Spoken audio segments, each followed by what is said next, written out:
নমস্কার বন্ধুরা, welcome to unicorn. ছি ছি ছি ছি ছি, ইস্টবেঙ্গল দলটার অবস্থা একদম জাতা। জঘন্য একটা মরশুম ইস্টবেঙ্গলে শেষ হলো। মানে আইএসএলে তো ইস্টবেঙ্গল ভালো কিছু করতে পারেনি, ডুরান্ট কাপেও করতে পারেনি, এএফসিতে একটু আশা দেখেও ডুবে গিয়েছিল এবং লাস্ট অব্দি কিন্তু এই সুপার কাপটা ইস্টবেঙ্গল সমর্থকদের জন্য হয়তো লাস্ট ভরসার জায়গা ছিল।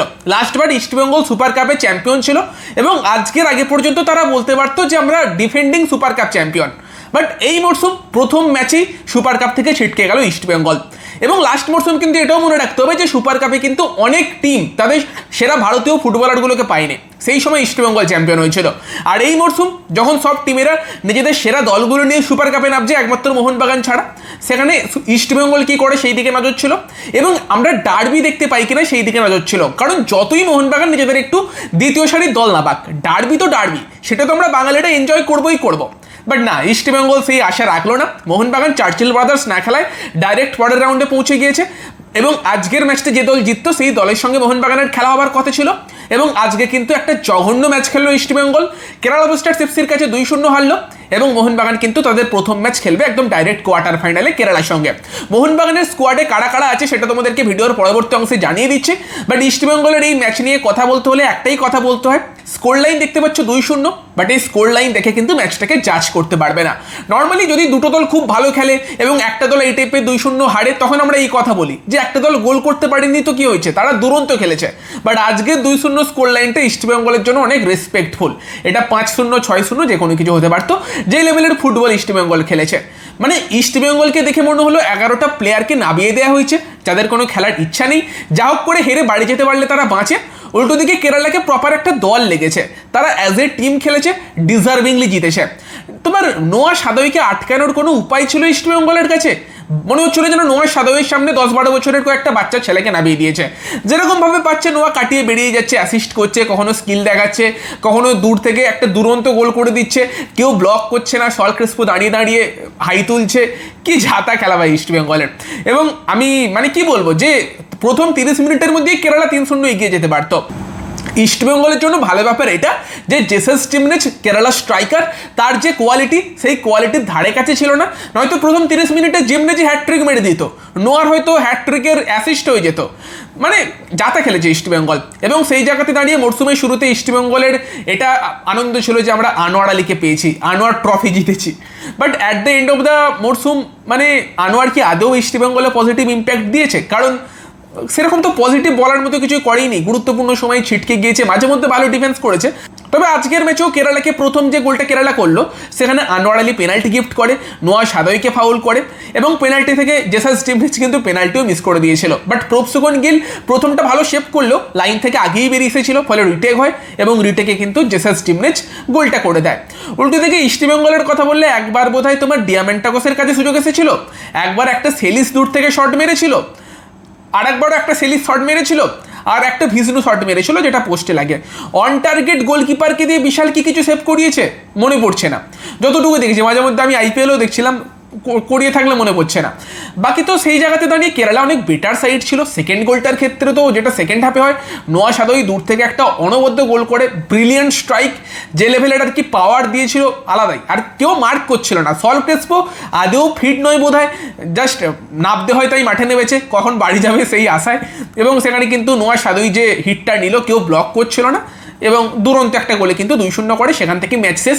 এবং কেউ যদি পুরো ম্যাচটা নাও দেখে থাকে, ম্যাচের যদি 6 মিনিট এক্সট্রা টাইমটা দেখে, সেখানেই বুঝতে পারবে খেলায় কি হয়েছে।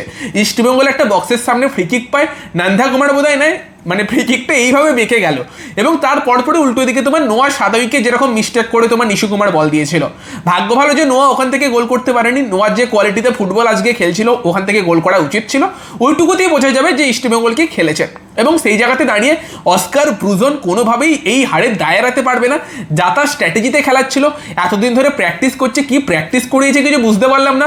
টিমটাকে দেখে টিম তো মনে হলোই না, ডেভিডের মতো প্লেয়ারকে কেন এতক্ষণ বাইরে রাখলো সেটাও জানি না। তো দেখো কয়েকদিন আগে দেখছিলাম অস্কার ব্রুজন মোহনবাগানকে ইঙ্গিত করে খারাপ মানে অঙ্গভঙ্গি করছে, গালাগাল দিচ্ছে এবং এই টাইপের জিনিস ফ্যানেদের মানায়। ট্রলিং এইসব ব্যান্টার ফ্যানেদের মধ্যে ঠিক আছে, বাট যখন তোমার কোচ এইসবের মধ্যে নেমে আসে তখন বুঝতে হবে যে কোচ অন্যভাবে অ্যাটেনশান পেতে চাইছে, টিমকে জিতিয়ে ফ্যানেদের থেকে অ্যাটেনশান পাবার মতো ক্ষমতা হয়তো কোচের মধ্যে নেই। একজন ভালো কোচ যে হবে, যার টিমের ওপর কনফিডেন্স থাকবে, সে ভদ্র হবে। মলিনাকে দেখো, মানে কত ভদ্রভাবে লোকটা টিমটাকে ম্যানেজ করেছে, একটা উল্টোপাল্টা কথা বলেনি।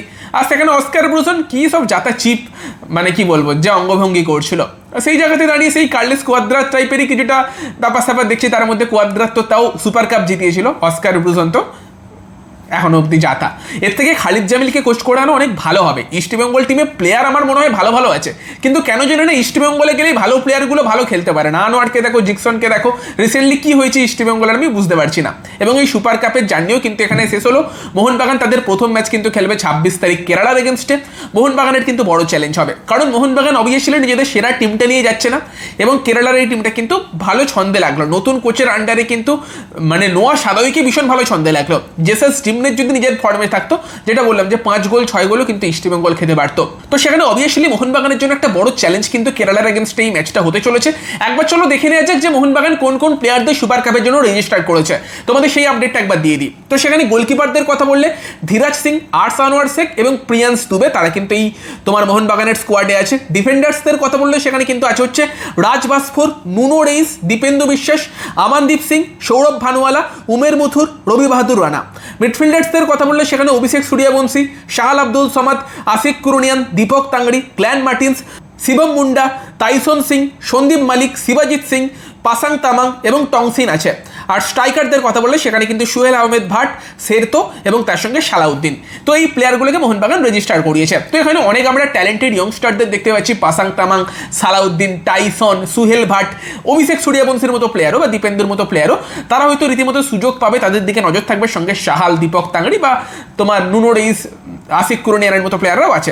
এবার ব্যাপারটা হচ্ছে যে মোহনবাগানের অ্যাপ্রোচটা এরকমই যে আমরা ইয়ং প্লেয়ারদের সুযোগ দেবো, তাদেরকে তারা কতটা তৈরি সেটা দেখতে পাবো, এরকমও শুনছি। দেখো এবার আমি জানি না যে মানে এটা নকআউট টুর্নামেন্ট, একটা ম্যাচেই মোহনবাগানের আর কি সুপার কাপ শেষ হয়ে যেতে পারে। সেখানে একটা ম্যাচ দেখে কোন প্লেয়ার সিনিয়র লেভেলে খেলার জন্য কতটা তৈরি মোহনবাগান কি করে বুঝবে আমি জানি না। তবে মেন কারণ ওটাই যে মোহনবাগান আইএসএল শিল্ড জিতেছে, আইএসএল কাপ জিতেছে, এএফসিতে কোয়ালিফাই করেছে। সেই সবের সামনে এই একটা টুর্নামেন্ট, যেটা 3-4 ম্যাচের টুর্নামেন্ট, কিছুই না। এটা জিতে মোহনবাগান প্লেয়ারদের আর আনন্দ করার মতো কিছু নেই। তো মোহনবাগান সেই জন্যই আর কি প্লেয়াররা যারা রেগুলারলি খেলেছে তারা এবার ছুটি কাটাচ্ছে, বাড়ি চলে গিয়েছে। যারা সুযোগ পায়নি তাদেরকে সুযোগ দিচ্ছে, এটাই বলতে পারো। বাকি তো কেরালার এগেনস্টে ম্যাচটা জমবে, obviously Kerala as a favourite হয়তো নামবে, সেই ম্যাচটা নিয়ে একটা ভিডিও বানিয়ে দেবো। বাকি আজকের খেলার কথা বললে তোমরা বলো যে ইস্টবেঙ্গলের এই দুর্দশা নিয়ে কি বলবে, এরকম কন্টিনিউয়াসলি একের পর এক হার নিয়ে। কেরালার খেলা নিয়ে কি বলবে এবং মোহনবাগানের স্কোয়াড নিয়ে কি বলবে, কমেন্টে জানিও। ভিডিওটা ভালো লাগলে ভিডিওটাকে লাইক করে দিও, শেয়ার করে দিও। আমাদের চ্যানেলে প্রথমবার এলে আমাদের চ্যানেলটাকে সাবস্ক্রাইব করে তার পাশের বেল আইকনটাকে অন করে দিও। তো চলো গাইস, এই ভিডিওতে এই পর্যন্তই। Bye bye.